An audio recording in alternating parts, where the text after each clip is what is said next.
Thank you very much. Thank you.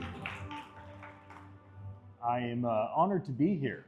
So many important people here in the room. This is an invite-only event. And so, there's lots of people that would love to hear what you're going to learn about today. I'm excited to learn from those of you that will be speaking. So a lot of people wonder, why would I get on stage on a hoverboard? It's called a one wheel. I've ridden this about 25,000 kilometers all over the world. And it puts me in a meditative state, makes me very happy. I figure if I'm happy, I'll communicate better and it'll be better for you. Also, I'm going to talk about things like blockchain and AI and bringing these two things together to ultimately create a more secure future using today's technology. I think I want to start with this. There are so many people, agencies, organizations that want to offer you their solutions, their products, and their services. So how do you, as a leader of a company or a manager at a company, how do you as a government official, a public servant, how do you make decisions on who to use? How do you decide which company to trust and to go forward with? I think it comes down to reputation. And so, Julian, I see you standing there. Right there. You know who I'm talking to. Donald, I see you there. And I've gotten to know your teams. And so, as many of you in this room become inspired or afraid, Paul Seleman will definitely make you afraid, as he's made me afraid every time he talks about cybersecurity and how insecure our lives are. And you're going to ask yourself, whether through inspiration or concern, well, now what? Now what do we do? Now who do we trust? Whose product and whose service can we trust now that we realize that as a country, as a company, as an individual, I need to do something to secure my future using today's innovative products and services made available to me. And my encouragement to you is that you might consider the folks that put this event on, that you would trust a person like Julian, Donald, their team, their staff, the solutions that they've brought forth, and acknowledge that if they don't have the right solution for you, they probably know the person that does. The world's very busy. Everybody's trying to get our attention. They're all trying to market something to us, sell something to us, convince us of something. And sometimes we just need to take a step back and ask ourselves, well, who do I trust? And if you look at the level of excellence of this event that we've just started today, it's been said that the way that a person does something is the way they do everything. And wouldn't you want a company to take care of your cybersecurity needs with the same level of excellence that this team is taking care of this event? I think that says a lot. And I think that when time comes that you're feeling motivated to make that decision, to hire that consultant, to institute that product or that service, that you should consider deeply. Is this team the right team to trust? Donald and Julian had no idea I'd start with that. Neither did I. I have no notes. There's no earpiece in my ear.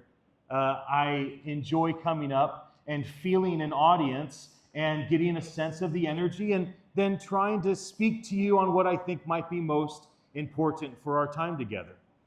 And with the next few minutes, as I open up our event, I want to talk a bit about security.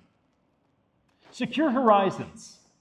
Great name, whoever picked it out, Secure Horizons, right? Navigating the threats that we're facing with today's innovative solutions.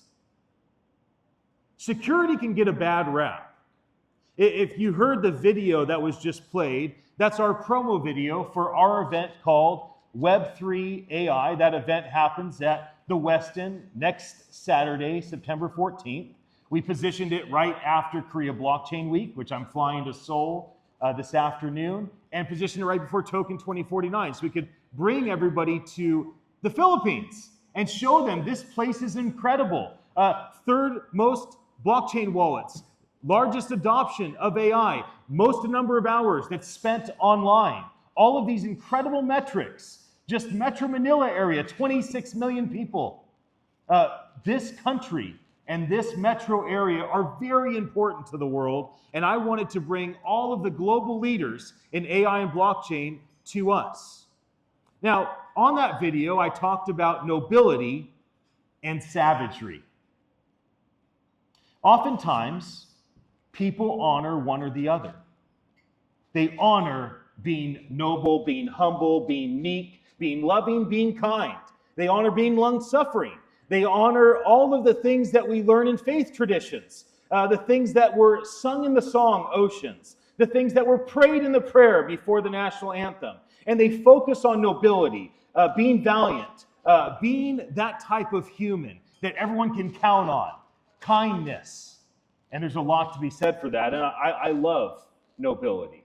And then there's a whole other group of people, and they focus on savagery, confidence, intensity, drive, ambition, unstoppable. That's what we love about athletes, right? Those are the moments that we love most in the movies, right? When the guy loses his cool and explodes and you feel that energy. That's savagery. And so when it comes to the word security, it can kind of be a confusing word.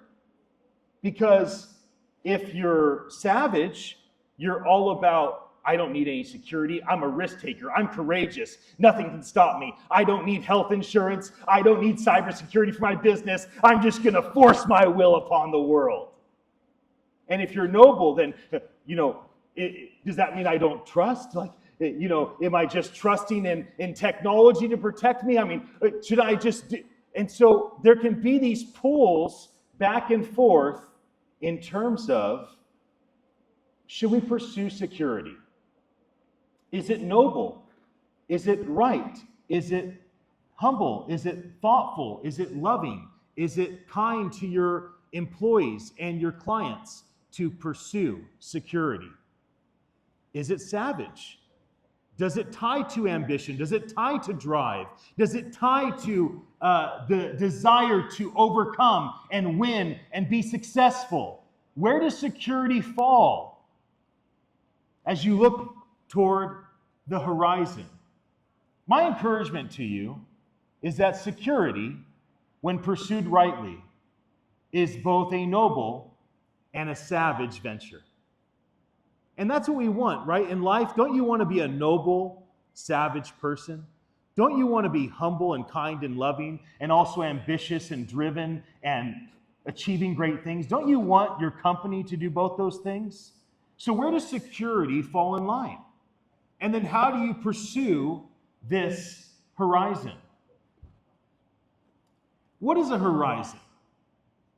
A horizon is that thing that you look at. The horizon is how you see the sunset. The horizon is how you see the sunrise. The horizon is when you come over the mountain and you're cresting the mountain and you worked all that time to get to that point, and then you see the horizon. What does it mean to have a secure horizon? What's a secure horizon in the military? A secure horizon in the military says that your team that's done the investigative work for you tells you that when you crest the hill and you see the horizon upon which the enemy is at, that when you lift your head, you won't get shot. In the military, a secure horizon saves your life. What's a secure horizon in government and politics? A secure horizon is that as you walk into being elected or re-elected as a public servant, as a governor, as a mayor, as a president or a vice president or a city council person, a secure horizon says that as you take or reclaim the seat of authority, to serve the people that are trusting you. A secure horizon says that as you do that, everything before you is a path laid out so that you can serve well. Secure horizons. How do we navigate all of the overwhelming cybersecurity threats upon our individual life, our family, and the businesses, government that we are involved with or that impact our life? How do we pursue these things with today's solutions?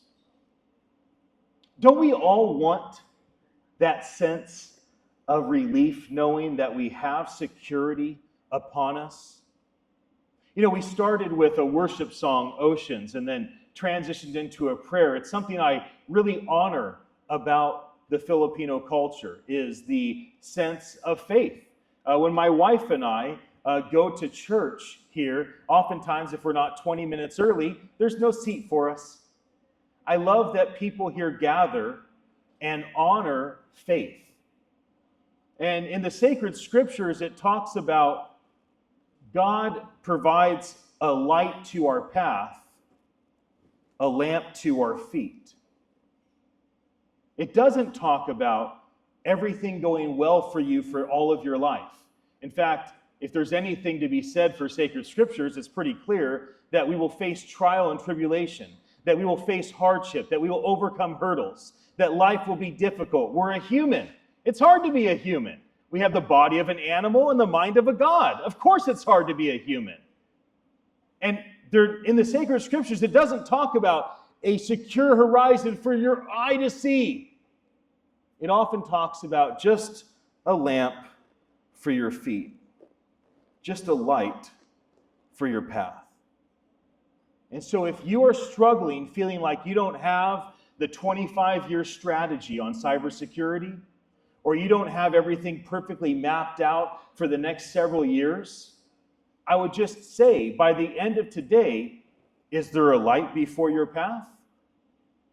Is there a lamp before your feet? Do you at least know the next step? And do you have the nobility, the humility, the love to care for yourself and those around you?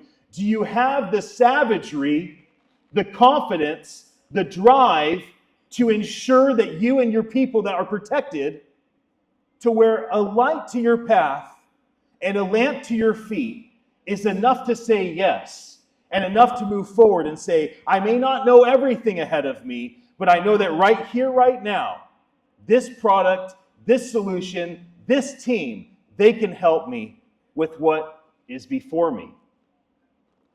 Don't be so caught up in having to have everything perfectly understood. Be okay with a little mystery. Life is so very mysterious. So very mysterious. And so, as I wrap up the opening remarks, I feel so very honored. Donald, no matter how many times you and Janelle and Julian and the friends involved with Philippine Blockchain Week and the friends involved with this event invite me to participate, it's always such an honor to be here. I move my schedule around to be able to be at these events and come and share with you. I don't prepare in advance on purpose. You know, I don't know what I want to say to all of you when I walk up on the stage. I just want to trust that my 25 years in the technology industry and the experience I've had co-founding 8 companies and teaching at 5 different universities as a guest lecturer, that I have a deep well of information that I can draw from for you for this time. And so if you walk away from when I get off the stage and you say, wow, I really needed to hear that. I really needed to hear that, that's right, Donald and Julian, I trust them. Why am I so afraid of taking the next step? I'll just trust them to help me with this. Or maybe it's, you know what, I don't have to have a 100-year plan. I at least know what to do right now. I have a light before my path. Or maybe it's, you know what, I shouldn't only be noble. If I'm just too noble and kind and gentle, then maybe I won't get anything done. Or maybe that you need to hear, I need to stop being so overly savage and confident and aggressive because I'm going to blow out my relationships and make it tough for people to work with me. I need to add a little bit of balance in being humble. And I don't know what you're going to take away from the 15 or so minutes that I'm talking today, but I hope you take something away, and I hope that it sets you up so that you can walk into the rest of this day with an open heart and an open mind. And as I end, let me end with this one thing that I just keep talking about on every single stage I've been invited to lately. If you are feeling anxious about technology, about cybersecurity, I want to tell you that most of your anxiety is based either on a savage excitement, an anxiety of opportunity. I gotta move fast. I gotta do this AI thing. I gotta do this blockchain thing because if I don't, then they'll get behind me. That is anxiety. That excitement, that savage drive is anxiety. Or maybe you're just afraid because the media told you Terminator's coming, Black Mirror's real, Electric Dreams has gotten in your head, Altered Carbon. We don't get a lot of good Jetsons shows anymore, right? We don't get a lot of wonderful Star Trek shows created anymore, right? What we get is constantly this fear-mongering. And then as a noble, humble person, you're like, maybe I should be careful. Maybe I shouldn't have my phone in my house. Maybe I shouldn't. Maybe. That is anxiety. And the world wants to put anxiety on you. The world wants you to be so afraid of doing something wrong, or so afraid of not moving fast enough, or so afraid that you're out of control and you can't do anything to be in power, or so afraid that you just freeze up. I'm here to tell you that the future of innovation is peaceful. The point of artificial intelligence is to help humanity automate things that are boring. And the point of blockchain technology is to automate all of the boring middleman stuff, the databases, the supply chain management. And so as you might feel torn in the anxiety of having to rush and drive and make things happen right now, and the anxiety of like, am I safe? Am I okay? Should I do anything? I feel frozen. Like, just take a breath. Just breathe for a second. Trust me. I've gone all over the world. I'm speaking at major conferences around the world. I see all the players that are on stages telling people about the future. And most of the time, when it is anxiety driven, it is to try to drive you to buy a product or to drive you to pay for a service. And that is the reason why they fill you with anxiety of move now, go fast, be afraid. If you don't trust me, then everything's going to fall apart. I don't have a product to sell you. I don't have a service to sell you. I'm trying to get you to trust Donald and Julian. What I do want to give you is my peace. I'm a man of peace, and if you'd like to be peaceful, I give it to you. And I thank you for your attention. It was an honor to be here with you today.